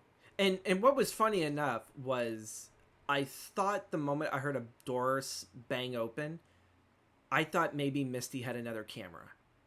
Yeah. Because when Natalie was getting ready to sit there and relapse into drug use, and she spent like I think $20 or something more on coke, and freaking Misty's like, no, no, no, no, no, no, no, no, no, and then she busts in and knocks it She does everywhere, all the coke. and then she does all the coke, and she's like, oh my god, is this what it feels like? My heart's racing. It feels like it's gonna blow up, and I'm all like, how much blow does she just take? Holy hell! And everything. She's like, my nose is burning, and then of course we'll go right in more in the Missy's here in a bit, but that whole scene right there, I thought was completely hilarious, and then when Nat found out, oh, you bugged my room and fucking breaks it. I legit sat there and thought, well, you know what, Misty is pretty crafty. Maybe she put 2 bugs in there, and so maybe Mhm. she would try to stop it because I definitely feel like, well, no, we're not going to get that far yet. We're going to cover Thaisa, and then we'll cover poor Hey, fucking Hunter. Misty because Misty gets shit on so much even as an adult, and I feel so bad for her. Um, what's up, Hunter? So we go to Thaisa. Thaisa in the modern day is married to with a wife. She has a son, and she's running for New Jersey Senate position. She has a struggle with this, with trying to keep the political side of her career and in keeping her family happy. Her son ends up claiming to sit there and to see a angry woman in his window and everything, staring back at him. And so he would draw these drawings and everything, and later paint symbols that supposedly kept her away. Um, we kind of And end this up, goes back to that because I know you're about to reveal that yeah, it was Thaisa the whole time. yeah, Um, it goes back to that sort of we're giving we have been given these facts as they are in Thaisa's eyes. Oh, mm-hmm. my son is doing weird things. I'm finding all these creepy things, like a paint can under his bed, all these other things. It's like your And then, stereotypical paranormal yeah, activity kind of shit. Yeah, exactly. And then it's not until you realize it was her the whole time that her son isn't crazy.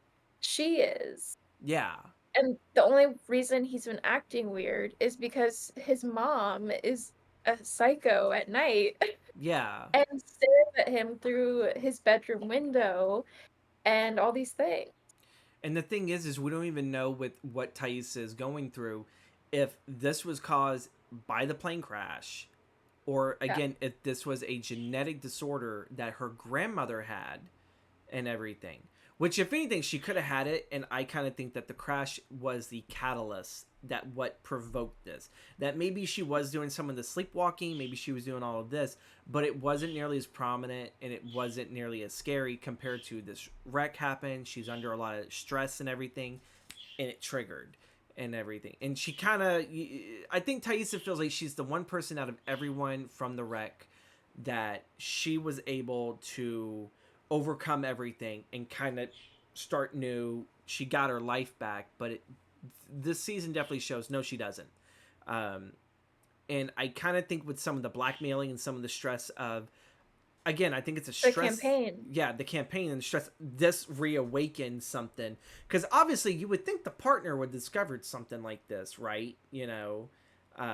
And we believe it because she sees it that way too. She's Yeah, like, "Oh, our son, there's something wrong with our son." yeah, and And we don't believe him when he says, "No, it's the scary lady." yeah, and then we feel completely bad whenever the unveiling because it even sits there and shows her as an adult. It's the same mirroring scene from when Lottie woke up from her dream, or I think it was the other girl that woke up Mhm. from her dream, and then she sat there and she claimed to have sat there and saw Thaisa like shoveling dirt in her mouth and like she was eating something, and of course she's doing the same damn thing, and it's like, holy shit. And there is a subplot with this because there's numerous subplots where the family dog goes missing. That pops up towards the end of Thais' story for this season. But yeah, son's acting strange. He gets violent. He has like these warning signs that he's posting up to keep her away. Um, and yeah, Simone at the end of season one, uh, she ends up after leaving her wife and then I think coming back. I want to say I think she came back, or maybe she only came to She pick came up back some to the house things. to like pick up clothes and everything. Okay, Yeah. okay. So then none of it, their quarrel itself has not at this moment been fixed, not yet, or Yes. if it even Yes. gonna be. But Simone comes home, and a lot of the weird shit that her son Sammy, both her and Thaisa's son Sammy's been going through, and then a lot of the stresses that Thaisa has been going through. Thaisa has won the election. Now she's the New Jersey Senate. Now this kind of makes me really wonder. Ooh, that stress is going to be up even more, and we're going to start seeing more of this For persona sure. For that sure. Thais is hiding. But Simone finds some blood trickleness in the basement, and to me, like, as many horror films as I set to see, if I see blood trickling and then I sit to see a possible hidden thing, my first instinct is do not go in there. This Right. Yeah. woman goes in there, follows the blood, and in doing so, reveals Thaisa's dark secret. She's not there to defend herself, let alone she doesn't even know that Simone has discovered this. But they finally found that the dog's heart, and I think its head, is on It's an head. Yeah. altar. And I think there is supposed to be, I think, the symbol that goes back to what was on the postcard. So it's supposed to Hmm. be this whole rituals thing that's going on, and it's like, what the fuck is going on here? It's like it seems like the moment that we have Lottie to worry about, it's like you look at Thaisa and it's like this will kind of go into She's like yeah. this will kind of go into like one of my other questions later on about it because it seems like those two are tethered now and everything, at least from my understanding. Lottie saw the visions. Thais is Interesting. acting this way. She's performing ritualistic rites and everything. But obviously in Well, 1996, it wasn't a dream when she saw that, by the way. it wasn't. It it was Well, she I, saw I, that I, like that was real I just mean though, when like Titan the visions with that her. Lottie had, and everything, combining that with Just the eating dirt part. yeah, yeah. Yeah. So that was all a dream. It wasn't her actually waking up and seeing it. No, that was real. Okay, okay, okay. That's Of Thaisa eating the dirt. okay. But she just thought it was a dream because she's been having all these other strange things. And that's when it's like one of my favorite moments is when she goes up to Thaisa. She's like, "Hey, were you eating dirt last night?" She's like, "No, what the fuck?" Oh, But she um, was. yeah, and everything. So it's like a lot of stuff is like repeating itself, and it's showing that the stress that everyone's going through, it's repeating a lot of stuff that happened back in the wilderness.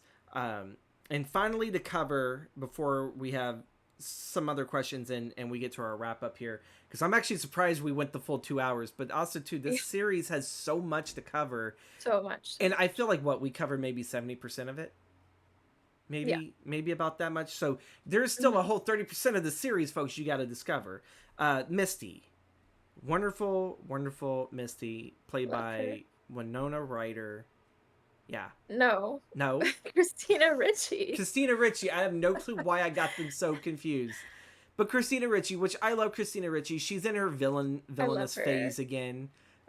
We always like looked at her as like not really a goody goody, but someone that always teetered towards the dark side, but was still like A little on strange. Yeah. yeah. But she's in her villain era, especially with like with Wednesday that she did 2 years I think prior to this and everything, because I think that was a 2019 show. Um, Okay. yeah, Christina Ricci as Misty. Misty is still the quirky weirdo who is now a registered nurse and a citizen detective.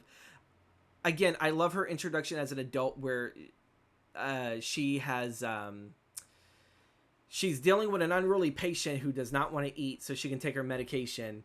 And so she proceeds to just torture the being. And she's like, fine, if you're going to act this way. And it's like, this is some Nurse Ratchet shit. It's like, it It feels, just goes to show how brutal she is, and yeah. she, yeah. But the whole thing is, though, it's, I kind of understand, it's like working with old people is a bit of a struggle, but you get into this business knowing that. But the way how she handles it, and then in a funny gag later on when she's like bringing children by to sit there and, you know, say hello to like all the residences, and then she fakes like this whole like she pulls the cord and then the person died and the kids scream. I'm like, oh, that's even dark for me. If I worked in a nursing home, I would not be doing anything like that. But that's just the kind of quirkiness that what Christina Ricci brings to adult Misty, and I love it so much. And She I bought, would huh? argue, out of all of the characters, young Misty and old Misty are just like peas in a pod. Like they're just Yeah, so similar. They I did wondered if such a they good definitely job. work together doing that, because I know sometimes Yes, some they did. directors and everything don't have the young cast and the old cast work together. To me, I feel like you kind of have to, because no matter what, when you're a kid, you still carry over some of those same quirks that you do. Um, Exactly. and that was the perfect pairing. That was the perfect pairing. Kudos to those actors. Misty bonds with Nat, and later the rest of the gang that is still living that we know of. But I do love the Misty Nat buddy, you know, duo. Oh, me Like too, for they sure. they have some of the best. Like Juliette Lewis is all like, "Why the fuck are you following me?" It's like, because I'm here to watch your back. I don't need you to watch my back. And it's like, Yeah. it's so much of an fu. But then the moment that Juliette Lewis's Nat needs Christina Ricci's Misty, it's like, can we make up? And it's like, oh my god, is this a Yeah. weird sisterhood? That it's like, it's fun. It's fun to watch, and we all know, okay, we can't trust Misty, but like at the same time, we need Misty. She's not just one of those people you can't trust her. Let's not go near her. No, you need her No, because they do need her. yeah, They do need they her. needed her to get rid of Adam's body and everything. So, Exactly. Yeah. but I mean, like more or less, the characters didn't feel like the need that they needed her until like even Nat kind of started learning a little bit more of, oh, this is Missy's become much more resourceful than what she was back in '96, and that it's like we need her. We definitely need her, and she's just over there smiling, and she's like, well, hello everyone, and it's yeah, it's very She's like, "All creepy. right, let's get down to business." Yeah, You know, and like she's done this before. uh, Misty ends up thinking that one of the blackmailers was Thais's fixer, which was the journalist. Hmm. I actually did think that she was probably part of it. I kind of thought that this blacklisting was not going to be one person; it was going to be multiple people. Hmm. But no, I think she had a really good relationship with that person up until she killed her by Yeah. drugging her cigarettes. That was smart. That was a smart Hmm. way of doing it. And what the hell? Oh, it's whiskey. Um, Jessica Roberts, that's who it was. And then after making up with Roberts, she chooses to let her go, but then reveals that when Roberts was driving away, I love that whole thing of, you know, those things will kill you, right?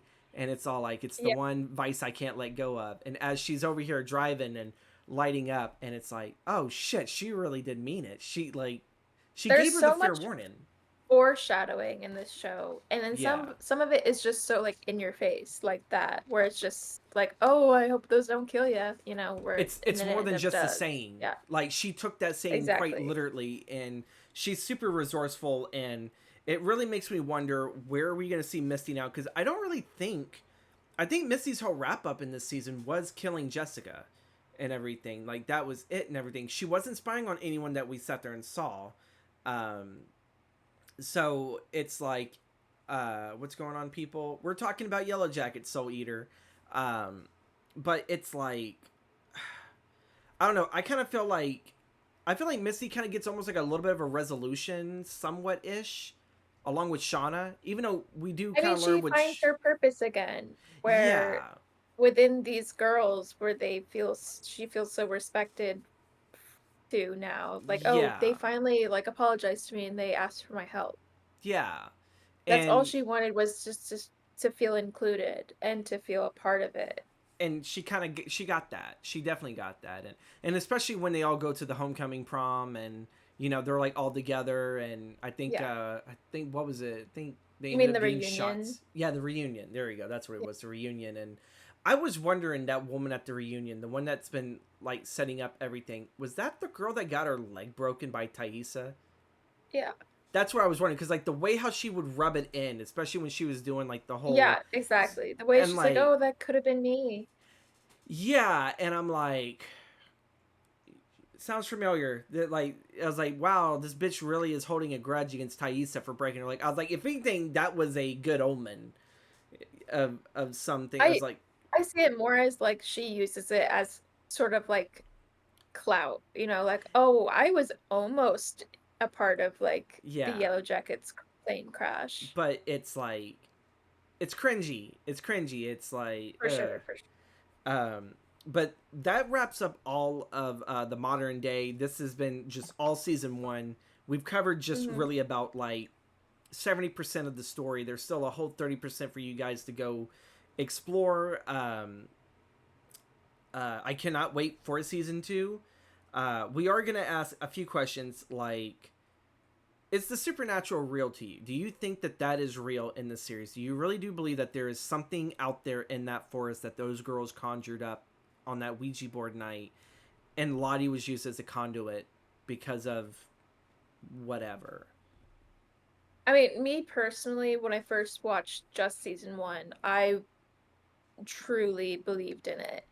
Um, Now, all I can say is that season 2 changes that. Not necessarily Okay. to the opposite end of the spectrum, but it really does push you to question it for sure. Okay. Um, What do so you it's think? I I don't know, because I'm very much torn between here. One half of me definitely wants to sit there and say there is something that has possessed Lottie, but at the same time, I truly do believe that the girls are all wrapped up in the stress and the chaos, and then add in this paranoia and them playing this party game. That I truly do Yeah, believe that they are jumping at their own shadows. That exactly. you know, Exactly. and so the way I guess now that you kind of aim for it, it's like, well, maybe it still could be something supernatural, but so smart and benevolent that it is just making the girls just think, oh, it's just all in my head. None of this is actually real. When in all honesty, it could definitely be some, I mean, even with the symbols that were there, yeah, what do they mean? Are they somehow linked to Lottie's visions and all these other things that make us potentially believe that this is real? yeah. Um, there's just so much, and even then, whenever I wrote this question, about like a week ago, and sent it off to you, even in my brain, I was still figuring, well, which is it? Is it supernatural, or is it just mass paranoia cranked up to 11? And it's Yeah. like, generally, I could always try to figure that out in any type of movie or show or whatever. This show, I could not, which really makes me definitely want to sit there and watch season two, because it's like, I gotta know, you know. Yeah. Um, and I know you had a few questions for me that you told me before we started recording, about this Yeah. season. What I'll were those? definitely get into those because I've already seen season 2. Mm-hmm. And I think just to get your perspective, um, Do you think Travis unalived himself? No, I truly do believe that he was murdered. Okay. After the season 1 finale, I'm wondering if Lottie's looking for something. If there's something that was found out there in that wilderness, and maybe those girls brought it back, and maybe Travis probably knew the power of whatever the hell maybe they brought back, whatever. It Mhm. could have been a book, it could have been something. I truly believe that maybe Travis tried to do the good thing by hiding it. And, Right, because uh, that symbol was set up at his hanging yeah, site. because it Yeah. looked like it looked too ritualistic and already showing back in '96 that these girls were already doing stuff like that now. Uh, and I mean, even when Nat was trying to figure out, it's like, well, like, what's all these? Like, it looks like they lit candles, but then they moved them, everything. And Yeah. then you have Misty that's pointing them out. It was like, oh, like maybe it could have been this, could have been that. You have Misty there that is helping, trying to solve everything with it. Mhm. And yeah, no, I do not believe that Travis had done that. I think truly, if he would have done that, I think he would either have died in the woods, or I think maybe after coming back, probably after a year or so, he probably would have already done it. He probably would have Mhm. already called it quits. To Right. wait this long, I think he probably knew something, and Mhm. um, who knows? Maybe he was probably going to be dragged back into Lottie's cult. Maybe Lottie was trying to form it and he didn't want anything to do with it. And she was like, well, fine, then we'll make you transfer all your money out of your bank account. It'll help us for a great cause. And then we'll just kill you and everything. And that brings me to my next question is do you think Lottie is going to be an opposing side to our characters Yes. or okay. Because I think definitely for the for the modern day, she's definitely going to be that opposition that is what's going to keep the Yellowjackets together, and them try to sit there and figure out. Who knows? We may lose Jeff in this process and everything, um, or maybe they'll take Callie. Callie always sits there and seems, I think, that she would probably be the person to get herself into danger. Um, but also too, I definitely feel like because I had a question for you. Um, are Thaisa and Lottie going to be working together? Because it sat there and it seemed a little bit that when you mentioned it, it seemed like Thaisa was on Lottie's side when it came to, okay, like we have this opposition of Jackie and Thaisa, and then Lottie came in, and then Thaisa kind of came in a little bit closer, maybe because Van's all on Lottie's side and everything. So it seems like Thaisa's kind of here, and then Jackie was just completely brushed to the side. So I'm kind of wondering if maybe throughout season 2, we're going to sit there and see another separation in which Thais is going to try to bring people back to her side. She's going to try to work to get Van on her side and be like, let's leave all this fucking ritual bullshit behind and let's get the fuck out of here. We don't want to Mhm. be here anymore. I kind of feel like Lottie would probably want to keep them there. And who knows, maybe Lottie actually build a compound out there. That's what I can think of as adult Lottie. It's all like, well, like, yeah, if that's where the power source was, I think I'd build a compound out there, figure out where we were, and if she has enough followers, they'll Mhm. build it for her if she wants it. Um, I think that's it for me because I think I can eliminate the what will season 2 bring. And I think just a couple questions about just sort of the 90s timeline. mm-hmm, Do you think Hobby is still alive? I hope so. I really Okay. don't want to sit there and have Travis and Nat go out there looking for him, and then he winds up the same fate as Jackie. I think for one that'd be a cop out, and two, like Yeah. I don't. That kid doesn't deserve that. Like, you know, I truly do believe though that maybe Lottie will hold something against Travis by telling him maybe something along the lines of she knows where Javi went. That maybe the Yeah. spirits have told her or something like that, and then she's gonna start holding that against Travis to get Travis and Nat under her wing. Um, it definitely feels more And Lord of the then Flies come season 2. my final question is, do you think that the other girls will find out that Misty destroyed the plane's track box? I would probably. Mm, I don't know, because I think if they would knew, wouldn't the girls wouldn't not even Nat I think would want to have anything to do with Misty in the modern day. Exactly. Yeah. So, and I mean, she busted it up pretty damn good that it could have easily have passed um, for like, Like oh a hey, it probably got something else busted. doing it, right? Well, I was thinking probably it was busted during the wreck too. Maybe it flew Right. such a good distance and it landed just right and everything. Um, but yeah, I feel like I don't know if anyone knew, Misty probably would kill them. And then Misty would probably have had it as a defense thing. If they try to attack me, they try to eat me, something like that. Yeah. I mean, if Ben doesn't find it as like, oh, it seems like this thing, no way in hell that this thing would have been in this bad of shape. It would have been pierced if it was the actual impact of something. I think he would have probably have asked questions and probably would have linked Misty and everything. But Mhm. I don't really think anyone currently living in the modern day probably would think that or not Midi, Jesus Christ, Misty. Sorry. It was me, bitches. I love you too, Scorpy, and everything. But yeah. With that being said, I think that's a wrap up. I think that is. I could not believe that we went a little over 2 hours, but I think through editing, I think it'd be a lot more shorter. Uh, folks, I mean, there's just so much to cover. there is, and now I'm wondering how much is there to cover for season two, even though that's an episode Ooh, shorter. buckle in. Oh, so we're probably looking at another 2 hours of couch potatoes then covering this. All We'll right. see. We'll I'm ready see. for it. I'm ready for it. We will be covering next month Yellowjackets season two. I do believe I have it on the docket for May 18th. So I think that's about exactly almost a month since next time. Um, Hopefully, maybe we'll try to figure out the issues with what's it called, guest star, and maybe we can have guest star back on here. I definitely like the background and everything I made here and everything, but if not, then that so be it.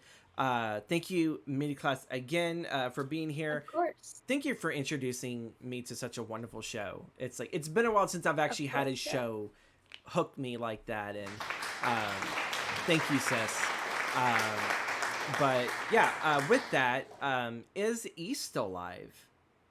Yes, we should raid into these. I think we should rate E.